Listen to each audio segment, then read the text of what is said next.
मैं दावा देसा जनाब सैयद नदीम एहसन साहब, जनाब सैयद नदीम एहसन साहब।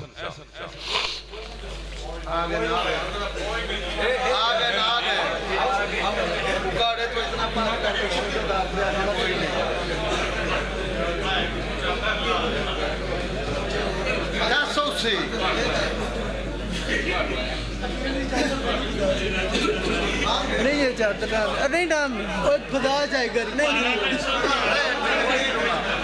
वीर जी करो, कोई नहीं रोला, कोई नहीं चाहता सुनने में।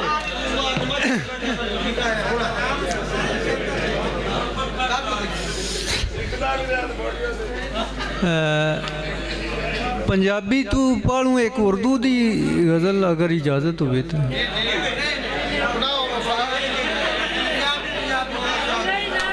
चलो आज पंजाबी दी चल सी।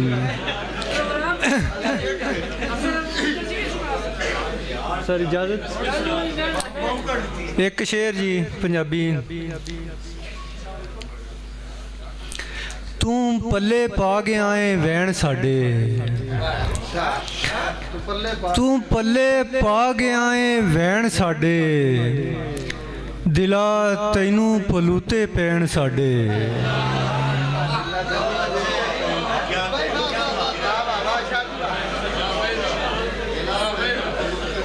तू पल्ले पा गया है वैन साडे, दिला तैनू पलूते पैण साडे।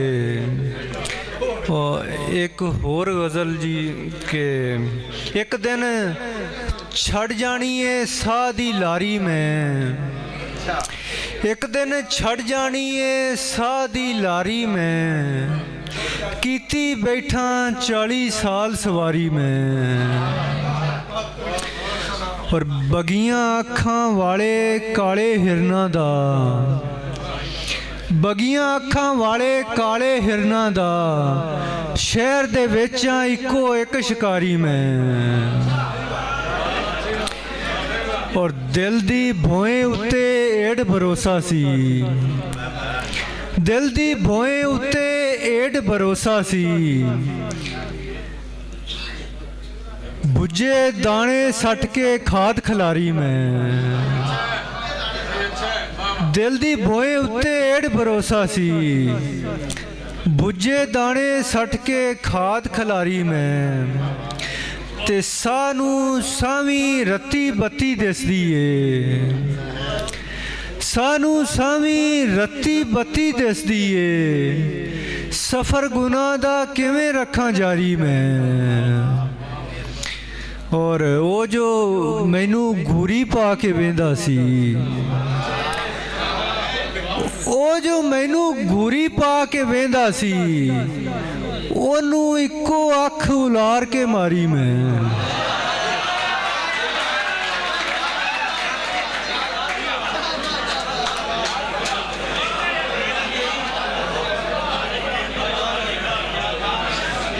भाई मुर्शिद क्या बात है।